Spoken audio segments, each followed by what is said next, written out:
Channel की सारी updates पाने के लिए चैनल को सब्सक्राइब करें और पास वाली बेल बटन को भी प्रेस करें। हेलो फ्रेंड्स, मैं हूं अभिषेक। आप देख रहे हैं ईएपी का यूट्यूब चैनल। स्वागत है आप सभी लोगों का एक अनदर लर्निंग वीडियो में। आज की वीडियो से हम ये जानेंगे कि स्टॉक ऊपर रहने वाला है या स्टॉक नीचे जाने वाला है। जो स्टॉक की डायरेक्शन है वो किस साइड है, इस स्टॉक में किसी भी पार्टिकुलर स्टॉक में वहां पे क्या प्रोबेबिलिटी बन रही है। मार्केट जो है ऊपर जाने वाला है या नीचे। शॉर्ट टर्म में स्टॉक की जो प्रोबेबिलिटी है वो अप है या डाउन है, कैसे पहचानेंगे। या इंट्राडे अगर कर रहे हैं बिल्कुल शॉर्ट टर्म के लिए, उसको कैसे पहचानेंगे। या अगर आप पोजिशनल ट्रेडर हैं, अगर आप पोजिशनल वीकली बेसिस के लिए बाई कर रहे हैं, तो कैसे पहचानेंगे कि स्टॉक अप ट्रेंड में है या डाउन ट्रेंड में है। ये सब कुछ हम सीखेंगे एक मूविंग एवरेज की सहायता से, जिसमें हम बहुत लिमिटेड मूविंग एवरेज यूज करेंगे। यहाँ पे हम यूज करने वाले हैं 4 मूविंग एवरेज। वो 4 मूविंग एवरेज हमारे होंगे, एक होगा 10 डे का, एक होगा 50 डे का, एक होगा 100 का और एक होगा 200 डीएमए का। तो इनमें कौन सा मूविंग एवरेज होगा, क्योंकि यहाँ पे मूविंग एवरेज 2 होता है, एक नॉर्मल होता है, एक एक्सपोनेंशियल होता है। तो इसमें कौन कौन सा क्या है और हम इसको कैसे एक सही तरीके से यूज कर सकते हैं स्टॉक की डायरेक्शन को, स्टॉक के ट्रेंड को, स्टॉक की स्ट्रेंथ को फाइंड आउट करने के लिए। तो चलिए शुरू करते हैं। वीडियो शुरू करने से पहले जो भी मेरे फॉलोअर हैं, जो पहली बार इस चैनल पे विजिट किए हैं, मैं उनसे कहूंगा कि आप इस चैनल को सब्सक्राइब कर लें। इस चैनल पे ऐसे स्टॉक मार्केट से रिलेटेड एजुकेशनल वीडियो और साथ में डेली ट्रेड के लिए यहाँ पे वीडियो दी जाती है, सो डैट आपको डेली ट्रेड में भी हेल्प हो। तो अगर आपने इस चैनल को सब्सक्राइब नहीं किया है तो चैनल को सब्सक्राइब जरूर कर लें और साथ में बेल नोटिफिकेशन को भी जरूर प्रेस करें। चलिए शुरू करते हैं वीडियो को। तो सबसे पहले आई होप कि सब लोग जो है investing.com का यूज जानते होंगे। अगर किसी को investing.com का यूज नहीं पता है तो वो हमारे चैनल पे विजिट करके स्क्रॉल करके डाउन में जाइएगा और यहाँ पे एक वीडियो है आपको कि how to use trend line, how to draw trend line करके, और उस वीडियो को जरूर देख लीजिएगा।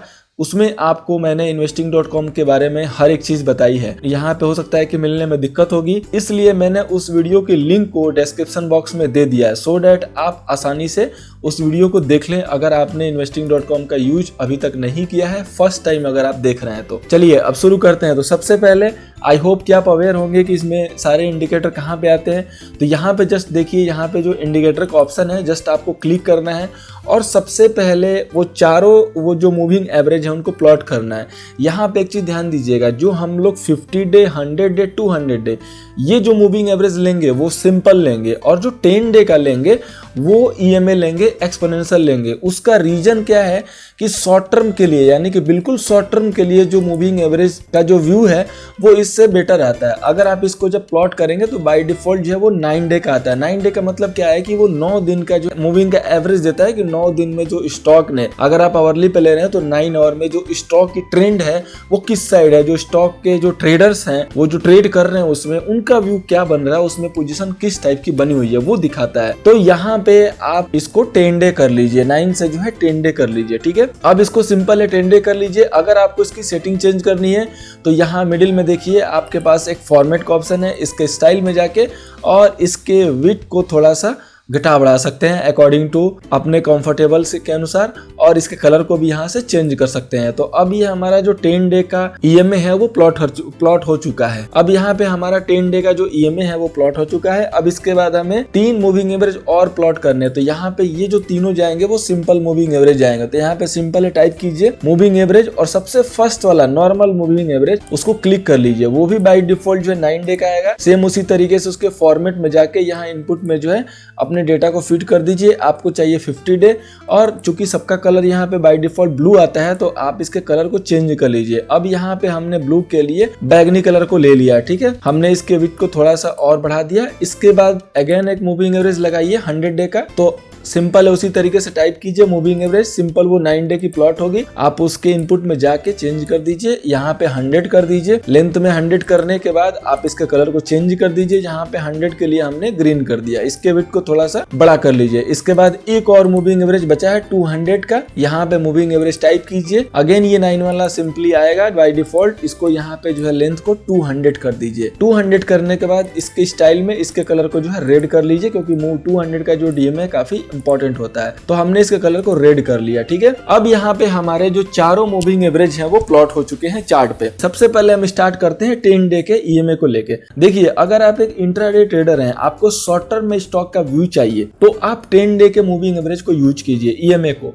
वो आपको ये बताएगा कि जो स्टॉक की राइट नाउ, मतलब जो करंट में जो सिचुएशन बन रही है, स्टॉक का जो बिहेवियर है वो किस साइड है। तो यहाँ पे देखिए, यहाँ पे अगर आप देखेंगे तो 10 डे के ऊपर स्टॉक यहाँ पे बना हुआ है, तो यहाँ पे आपको तेजी ही दिखेगी।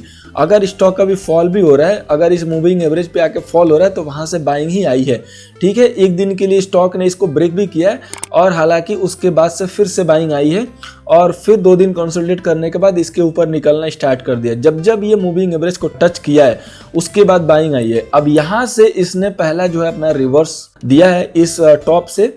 यहाँ 3 दिन मूविंग एवरेज के नीचे, यानी कि 10 डे मूविंग एवरेज के नीचे 3 डे क्लोजिंग के बाद, 3 दिन की क्लोजिंग के बाद आप देखिए ये मूविंग एवरेज के नीचे प्रॉपरली जो है सस्टेन होने लगा है, और यहाँ से जो है 2 दिन जो स्टॉक का ट्रेंड है वो डाउन ट्रेंड है। तो आपने देखा कि बिल्कुल ये शॉर्ट टर्म में कैसे बिल्कुल एक अच्छे तरीके से आपको ये दिखा रहा है कि स्टॉक की जो ट्रेंड है वो किस साइड है, अप है या डाउन है। अगर हमने शॉर्ट टर्म यानी कि हमने इंट्राडे का व्यू लिया 1 डे के टाइम फ्रेम पे, सेम उसी तरीके से अगर जो एक पोजिशनल ट्रेडर है जो स्विंग ट्रेड करता है 5 दिन के लिए, 4 दिन के लिए, तो उसके लिए व्यू देखिए। मतलब अगर हम एक ये कहें कि बिल्कुल स्मॉल शॉर्ट टर्म में अगर स्टॉक का क्या व्यू है, इस पर्टिकुलर सिक्योरिटी का क्या व्यू है, तो आपको 50 जो मूविंग एवरेज है वो दिखा रहा है कि स्टॉक इसके ऊपर बना हुआ है, यानी कि शॉर्ट टर्म में जो इसकी स्ट्रेंथ है वो पॉजिटिव साइड है, जो इसकी डायरेक्शन है वो पॉजिटिव साइड है। अब यहाँ पे पहली बार स्टॉक ने 50 डीएमए को टच किया, और जैसे 50 डीएमए को टच किया, देखिए वहां से बाउंस आई है, ठीक है। तो स्टॉक इसके ऊपर है। अब अगर ये 50 डीएमए को यहाँ से ब्रेक करेगा, तो हमारा यहाँ पे व्यू जाएगा स्टॉक की जो स्ट्रेंथ है वो शॉर्ट टर्म पे भी थोड़ी सी वीक हो रही है, क्योंकि वो 50 डे के मूविंग एवरेज को जो है ब्रेक कर रहा है।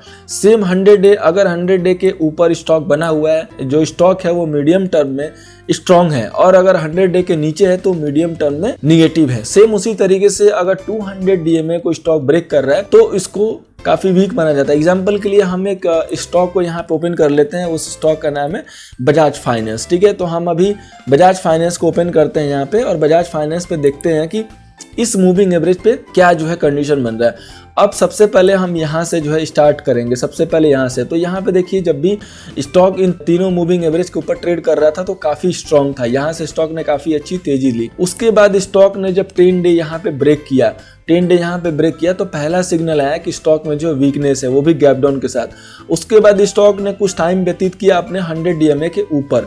100 डीएमए के ऊपर बहुत ज़्यादा दिन नहीं रुक पाया, वहाँ से उसने 100 डीएमए को भी ब्रेक किया। 100 डीएमए ब्रेक करने के बाद फिर 200 डीएमए तक पहुँचा, और जैसे उसने 200 डीएमए को ब्रेक किया, देखिए स्टॉक में 1 साइडेड और बिल्कुल 10 डे के नीचे सस्टेन होते हुए आराम से जो है ट्रेड लिया, और काफ़ी अच्छी फॉल हुई। यानी कि आपको ये पता चल रहा है कि अगर कोई भी स्टॉक यहाँ पे 200 डीएमए के नीचे सस्टेन होता है तो काफी वीक माना जाता है, हर राइज पे जो है ट्रेडर उसको सेल करता है। उसी तरीके से अगर ये स्टॉक आज 200 डीएमए के ऊपर ट्रेड लेने लगेगा तो काफी स्ट्रांग हो जाएगा, क्योंकि फिर वहां पे हर डाउन में जो है बाइंग आएगी, क्योंकि ट्रेडर वहां पे काफी स्ट्रांग हो जाता है। तो जो आपका 200 डीएमए है वो आपको एक लॉन्ग टर्म में व्यू देता है कि स्टॉक पॉजिटिव है। आपकी इन्फॉर्मेशन के लिए मैं बता दूं कि जो पोजिशनल ट्रेडर हैं, जो इन्वेस्टमेंट करते हैं, वो लोग सिर्फ 200 डीएमए को फॉलो करते हैं मैक्सिमम। बड़े बड़े जो फाइनेंशियल हब हैं, जो बंच में शेयर बाई सेल करते हैं, वो लोग 200 डीएमए को बहुत फॉलो करते हैं। अगर 200 डीएमए जिस स्टॉक में ब्रेक होता है उस स्टॉक में भयंकर बाइंग आ जाती है। आपने देखा होगा कि अगर स्टॉक पहली बार 200 डीएमए को ब्रेक करके ऊपर लेता है ट्रेड, तो काफी ट्रेडर उस पर बुलिश हो जाता है, यही रीजन है। उसी तरीके से 100 डीएमए भी है। उसके बाद जो नेक्स्ट जो रिस्पेक्ट आता है वो 100 डीएमए के लिए आता है। ये अगर 100 डीएमए के ऊपर निकलना स्टार्ट करता है तो फिर स्टॉक जो है मीडियम टर्म में हम उसको पॉजिटिव लेते हैं। तो अगर आप बिल्कुल इंट्राडे में ट्रेड कर रहे हैं शॉर्ट टर्म में, तो आप इस ईएमए 10 डे के मूविंग एवरेज को फॉलो कीजिए। ये काफी आपको जो है एक अच्छा बेहतरीन आउटलुक देता है कि स्टॉक की जो डायरेक्शन है, स्टॉक का जो रुझान है, जो प्रोबेबिलिटी है वो हाई है, वो पॉजिटिव है या नेगेटिव, ये आपको बहुत अच्छे से दर्शाता है। अगर स्टॉक 10 डे के नीचे ट्रेड कर रहा है सक्सेसफुली, तो आप ये मान के चलिए कि स्टॉक जो है बिल्कुल शॉर्ट टर्म में नेगेटिव है। अगर स्टॉक 10 डे के ऊपर निकलना स्टार्ट करता है, और स्टॉक अगर 10 डे के ऊपर निकलना स्टार्ट करता है, तो वहां पे जो है स्टॉक में स्ट्रेंथ आने लगती है और स्टॉक जो है बाई साइड चलने लगता है, और ट्रेडर का व्यू जो है वहां पे बुलिश होने लगता है। आप इसको स्मॉल टाइम फ्रेम 1 आवर में भी चेंज करके और इंट्राडे में अपने पोजीशन को जो है इस पे मैनेज कर सकते हैं। यहाँ पे देखिए आराम से अगर आप 1 आवर में भी ट्रेड करते हैं तो जब स्टॉक यहाँ से काफी गिरने के बाद पहली बार जब इसने 10 डे के ऊपर जो है ट्रेड लेना स्टार्ट कर दिया 2068 से, वहां से देखिए नॉन स्टॉप जो तेजी आई वो 2400 तक 400 पॉइंट की यानी कि रैली हुई और उसका जो रेजिस्टेंस जाके बनता है वो 200 DMA बनता है।